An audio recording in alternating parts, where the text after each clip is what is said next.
बच्चों, आज हम स्टडी करेंगे chapter 14 chemical effect of electric current. Chapter 14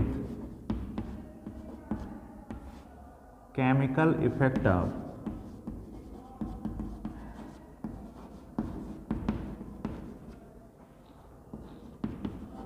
of electric current. अब ये केमिकल इफेक्ट मतलब कि इलेक्ट्रिसिटी को फ्लो कराने के लिए हमें क्या क्या चीज़ चाहिए, बाई केमिकली हम कैसे उसको इलेक्ट्रिसिटी को फ्लो करा सकते हैं। तो सबसे पहले हम ये जानेंगे कि अर्लियर क्लासेज में हम लोग ये पढ़े हैं गुड कंडक्टर और इंसुलेटर। तो कंडक्टर वो चीज़ होती है जिससे इलेक्ट्रिसिटी इजीली पास हो सके। कंडक्टर वह सब्सटेंस होता है जिससे कि हीट और इलेक्ट्रिसिटी दोनों आसानी से उसके थ्रू होके पास हो सके। और इंसुलेटर वो होता है, वो सब्सटेंस होता है जिसके थ्रू होके इलेक्ट्रिसिटी पास नहीं होती है। तो हम जब गुड कंडक्टर और इंसुलेटर के बारे में पढ़ चुके हैं तो उसका एक एग्जाम्पल देख लें। अगर मान लीजिए ये बैटरी है, ठीक है, बैटरी ना करके इसको सेल कहिए क्योंकि एक ही है। जब एक से ज़्यादा सेल जुड़ेगा तब बैटरी होगी। यह जो है यह माइनस सिरा, इसके थ्रू होके कोई वायर निकला है। मान लीजिए यह वायर जो है बल्ब में जुड़ा है और यह बल्ब यहाँ से एक वायर आया है, लेकिन इतना वायर किसी कारणवश कमी हो गई है। तो हम जानते हैं कंडक्टर और इंसुलेटर के बारे में, तो हमारे घरों में इलेक्ट्रिसिटी देखने के लिए, इलेक्ट्रिसिटी शो करने के लिए हम टेस्टर रखे होते हैं। टेस्ट करते हैं कि कहाँ से इलेक्ट्रिसिटी आ रही है, कहाँ पे नहीं आ रही है। तो हम क्या करते हैं कि टेस्टर का जो मेटल वाला सिरा होता है उसमें यह जोड़ देते हैं। यह वायर, यह टेस्टर है तो इसमें मेटल वाले में ये जोड़ देते हैं, इधर से मेटल वाले में ये जोड़ देते हैं। अब जो है यह सर्किट कंप्लीट हो गई। क्योंकि ये सारी चीज़ें आप लोग 7th में पढ़े हैं। ये सर्किट कंप्लीट हो गई जब, तब ये बल्ब ग्लो करेगा। हमेशा ध्यान रहे यहाँ भी पॉजिटिव नेगेटिव होता है, उसी सिरे पे दोनों वायर को जोड़ेंगे, एक को पॉजिटिव पे एक को नेगेटिव पे, तब ये बल्ब ग्लो करेगा। लेकिन यदि मानिए कि किसी को यह मालूम नहीं है कि कंडक्टर और इंसुलेटर क्या होता है और उसने इस वायर को यहाँ जोड़ दिया, ठीक है, तो क्या इलेक्ट्रिसिटी फ्लो करेगी? नहीं, क्योंकि इसकी सर्किट ब्रेक हो गई है, कंप्लीट नहीं है। एक यह इंसुलेटर में जुड़ गया है वायर, और इंसुलेटर में जब वायर जुड़ गया है तो उसमें से इलेक्ट्रिसिटी फ्लो नहीं होगी, ठीक है।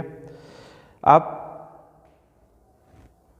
नेक्स्ट जो टॉपिक है वो ये है कि क्या लिक्विड के थ्रू इलेक्ट्रिसिटी कंडक्ट हो सकती है? Do liquid conduct electricity? Do liquid conduct electricity? क्या लिक्विड इलेक्ट्रिसिटी कंडक्ट कर सकता है? सबसे पहली बात यह जाननी चाहिए कि वाटर जो होते हैं उसके मॉलिक्यूल्स इंटरमॉलिक्यूलर स्पेस, यानी दो मॉलिक्यूलर के बीच की दूरी बहुत कम नहीं ज़्यादा होती है। तो अगर हम सिंपल वाटर में कोई इलेक्ट्रिसिटी, जैसे कोई वायर, अगर एक वायर यहाँ डालें, ठीक है, और दूसरा वायर एक बीकर में पानी ले लीजिए और पानी लेके दो वायर को ऐसे डाल के और किसी सेल के थ्रू उसको जोड़ दीजिए, एक पॉजिटिव एक नेगेटिव सिरा, ठीक है। तो आप देखेंगे कि सिंपल जो वाटर है और किसी सिरे पे एक बल्ब जला लीजिए,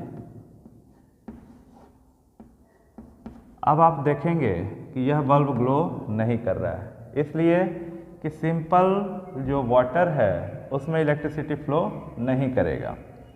लेकिन इसी में अगर आप थोड़ा सा लेमन या फिर सिरका जो घर में होता है वो डाल दें और पूरे पानी में मिला दें तो यह इलेक्ट्रिसिटी तुरंत फ्लो करने लगेगी। ऐसा क्यों? क्योंकि इसमें केमिकल इफेक्ट आ गया, यानी कि हम सिरका या लेमन नींबू का रस डाल दिए हैं तो यह जो इंटरमॉलिक्यूलर स्पेस है, जैसे कि एक मॉलिक्यूल यहाँ है, एक यहाँ है, एक यहाँ है, एक यहाँ है, तो इसके स्पेस को वह क्या करता है केमिकल कि वह भर देता है।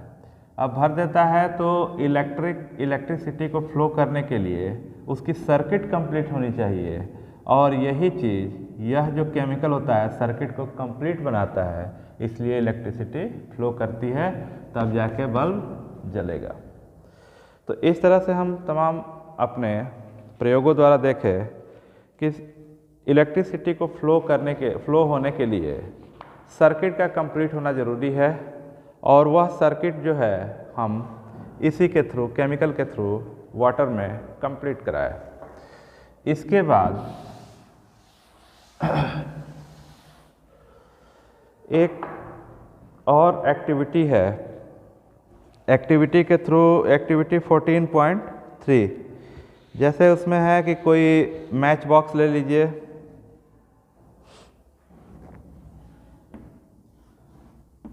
जिसमें माचिस की तिल्लियाँ ना हो, वह खाली मैच बॉक्स ले लीजिए। इसमें जो है मैग्नेटिक डिफ्लेक्टर लगाइए जिसमें नॉर्थ और साउथ शो करता है, इसको वायर से कनेक्ट कर दीजिए। वायर से जब कनेक्ट करेंगे यहाँ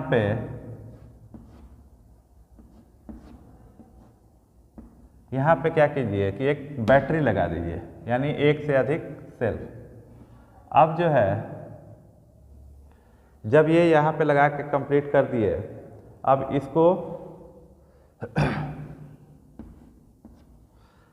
इसको जो है जब आप जोड़ेंगे तो यह यहाँ पे अब इलेक्ट्रिसिटी फ्लो कराई जाएगी। और इसमें क्या कीजिए कि थोड़ा बहुत वायर इसमें ऐसे लपेट दीजिए, और वायर का एक सिरा भी इसमें कनेक्शन रहे और एक इधर से कनेक्शन रहे। अब होता ये है कि जो ही इसमें इलेक्ट्रिसिटी फ्लो कराई जाएगी तो इसमें जो अंदर का डिफ्लेक्टर है जो नॉर्थ साउथ शो करता है, जैसे डायरेक्शन शो करने के लिए मैग्नेट लिया जाता है, वह डिफ्लेक्ट करने लगता है, मूव करने लगता है। फिर से समझ लीजिए, एक माचिस का खाली डब्बा लेना है, उसी में यह डिफ्लेक्टर लगा देना है, जैसे कंपास होता है, कंपास नीडल कंपास मैग्नेट लगा होता है, वह हमेशा नॉर्थ साउथ डायरेक्शन को शो करता है। इसमें ऊपर से तार लपेट दीजिए, उस तार को एक सिरे से यहाँ पे लगा दीजिए, और ये बैटरी है। दूसरा तार ऐसे आया, इधर ये कंप्लीट होता है, कहीं से इसमें फ्लो कराया जाएगा इलेक्ट्रिसिटी। अब जो है इसमें आप देखेंगे कि जो ही इलेक्ट्रिसिटी फ्लो होती है तो यह वायर जो है, सॉरी ये कंपास नीडल जो है इधर उधर डिफ्लेक्ट करने लगता है। इसका मतलब ये होता है कि यह वायर जो है कोई मैग्नेटिक वेव उत्पन्न करता है, जिससे कि वह कंपास नीडल इधर उधर घूमती है। इसके बाद नेक्स्ट आपका टॉपिक है, टॉपिक नहीं एक्टिविटी है। आप अपने से एक्टिविटी 14.4 यानी कि कैसे केमिकल इफेक्ट जो है इलेक्ट्रिसिटी के लिए ज़रूरी है फ्लो करने के लिए, यह आप पढ़ेंगे नेक्स्ट वीडियो में। आगे का टॉपिक दीजिए।